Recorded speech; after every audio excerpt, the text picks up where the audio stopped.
Spreaker can be a little bit temperamental at times. Can take anything from a few seconds to 3 minutes to get itself up and running, and it's a toss of a coin as to which end of that scale it's going to be. So Jim will be with you from 1000 hours bells o'clock, and he will take you through lunch into 1300 hours. Now, change of plan. Oh, sorry. Back up a little bit here, can I? Jim will be co-hosted tomorrow morning by the lovely Esther, doing a second co-host. She needs to just frighten off a few of the butterflies from her tummy before she starts to fly solo with us. That's going to happen. She did a great job last week. Absolutely no reason to think she won't do another great job tomorrow. And just build her confidence up a little bit. And she'll be off and running, flying solo, as I say. Now, tomorrow night, change to plan. I will not be on at 2000 hours. Instead, Sam will be doing his first Pucker broadcast. He's done several test flights, had a play around. He's got himself used to the system. And because I've got things on tomorrow, I did explain it earlier, I won't go in there again. I've got things on tomorrow evening.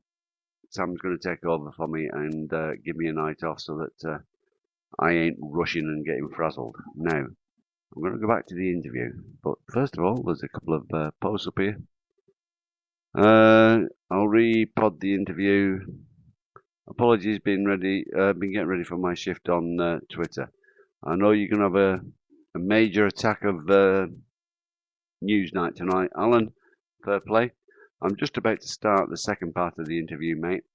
But afterwards, when it finishes, Jim has put something up on our music list that we feel you may like. Okay, ladies and gentlemen, back to the interview.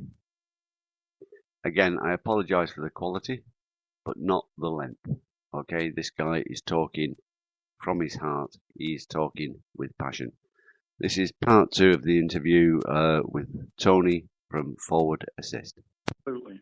So, and it's a strange thing. And one of the other things I always say is, look, I'll tell you one of the things about America that I really liked, and nobody's really starting to hear is they acknowledge that the issues facing ex-forces personnel are multiple and complex, right?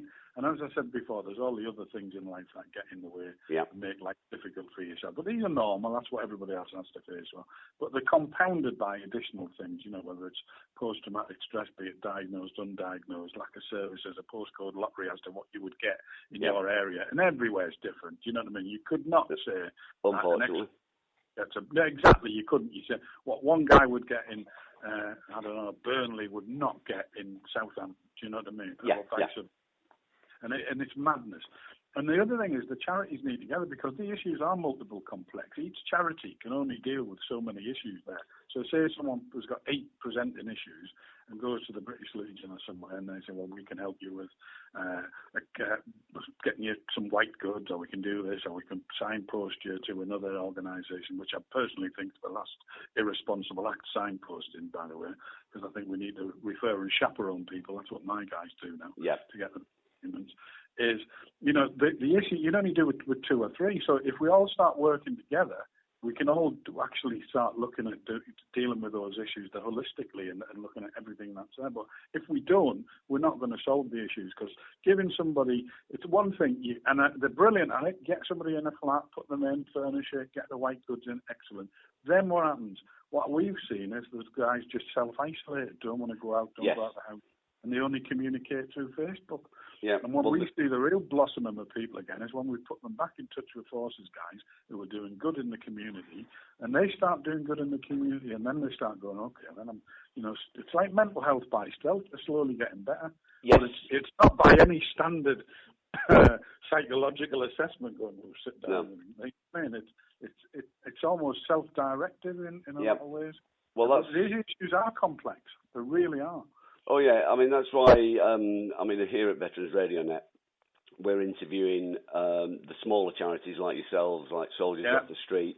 Yes, the British Legion and that, they do great work. But as you say, they tend to, once they've done that work, walk away or move on to the next. What they all do to a degree, it's all short-term stuff. Yeah. And the other thing is the criticism we get as well, thrown at us, well, I ignore it, is, you go to various meetings and the big charities are going, oh, there's just too many new charities starting up. Well, the reason there's so many new charities starting up is because there's a need. And exactly. Any organisation proved that. It was Help for Heroes. I mean, what a niche they stepped into. That was unmet. Otherwise, they couldn't have been so successful. No, that's right. I mean, yeah, the need is there. Unfortunately, yes, the need is there. But as I say, we want to interview the smaller charities because, Soldiers Off the Street, for instance, we did our first interview with them. They do the same as you. They don't put somebody in a flat. They do put people in flats or homes. They make sure they're furnished and everything. But then they carry on. They mentor them. They help them do job searches. They help them to teach them with the CVs and interview techniques. And they have get-togethers. I mean, another favourite charity of mine, Fishing for Heroes. Yeah. They teach somebody to fly fish, which is a fantastic therapy for a lot of people, as you well know. Yeah. But they have regular get-togethers.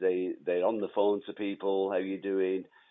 Yeah. People set up their own little groups and that within it, and so it's keeping that contact and that family feeling.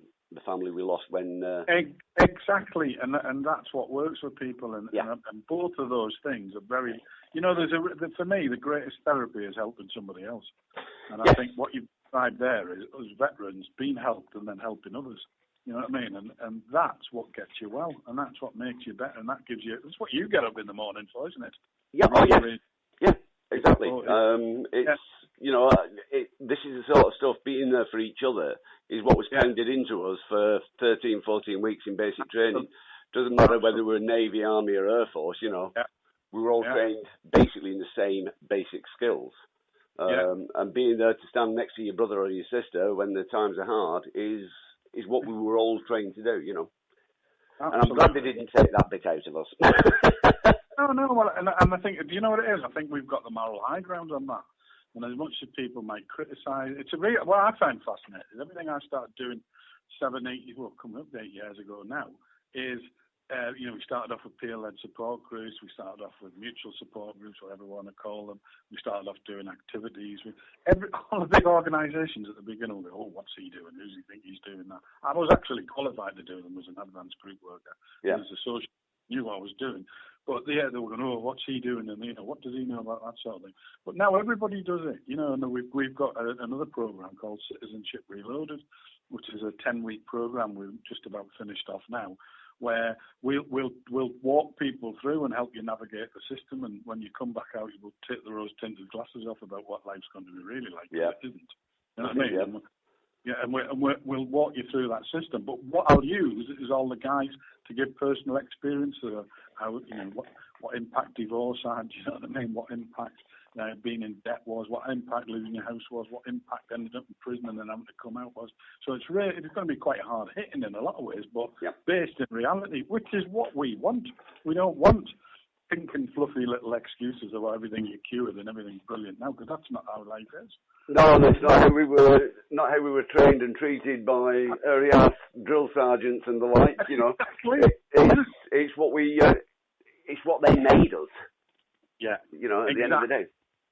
Yeah, exactly. And so we do all of that, and we do really good activities, and the bit I love about my stuff is multi-generational. And it's fantastic. So the younger ones enjoy being with the older ones, and the older ones a lot wiser, having had to work through the system, do you know what I mean, and the difficulties. And if they can help some young guy deal with an issue or put them in touch with the right agencies, which we do, 90% of what we do, as well as our own little bits, is put people into the support systems that are there to help them. Yep. And if we can do that, then we're doing our job, and we're doing our bit. Yeah, and when it's being done in your mentoring system and that, by people who know the language you talk, and on the radio station, I'll never tell anybody I've walked a mile in your boots. What I will say, it's the same for you guys, I'm sure. I've worn boots like yours, and I've walked some shitty paths that are probably at times run alongside the path you've been on, and that gets appreciation, Yeah. It's not like a civilian saying, "Oh, I know what you're thinking," or "I know you're feeling," because they don't. I won't tell anybody I know how they feel. I know how I felt when I was in a similar situation, is what I'll say. You know what I mean? And that gets the credits. I think that gets their attention and makes them more trusting and more open to you. Well, we change things up. Focus on people's strengths, really. So when people come to us, and we had a few people go, "Well, what can you do to help me?" Oh, hang on a minute. This is change this round. What can you do to help me? What skills have you got that you could help me work with all these other people? Instantly, as soon as we do that, the dynamics change. You know what I mean? Yeah, it's a give. We I mean, I was helped. My salvation, if you want to put that tag on it, was a treatment called neuro-linguistic programming. NLP, given to me by another veteran, 3 days worth, where the NHS, the mental health system, had actually made my problems a lot worse. Exactly.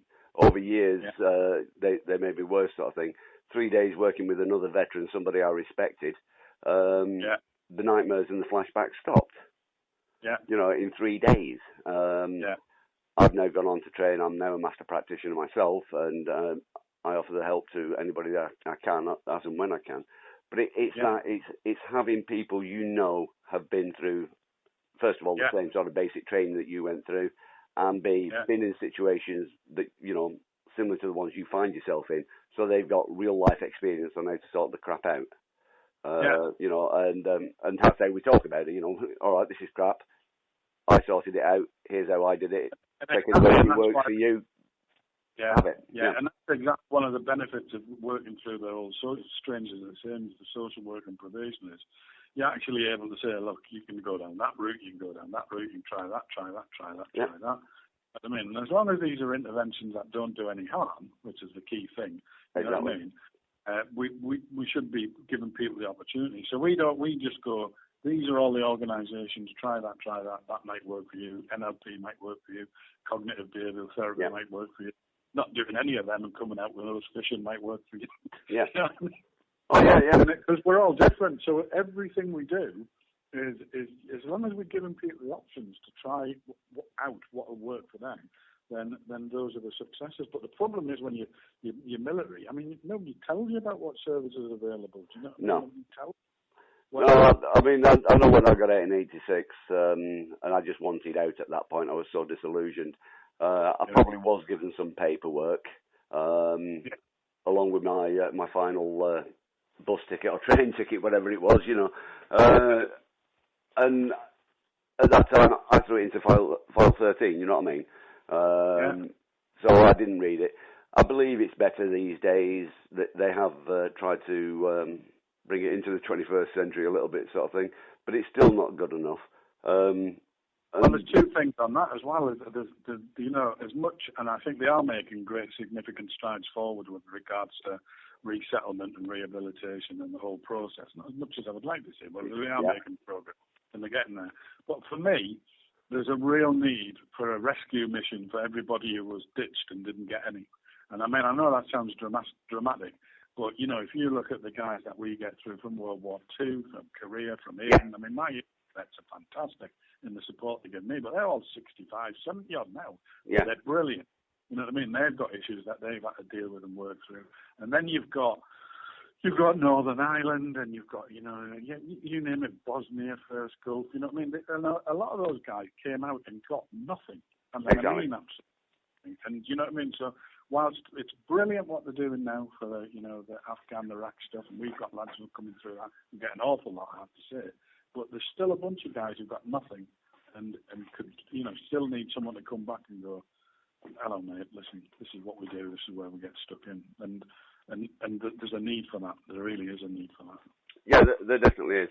And that's why here at Veterans Radio Net, interviewing the likes of yourself, Soldiers Off the Street, Surf Action, PTSD Resolution, and Veterans in Action and the others.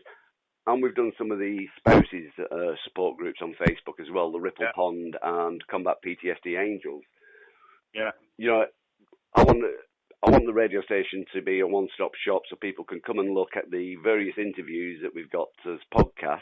This interview will go out on a live program. I'll feed it into the music mix one day over the weekend.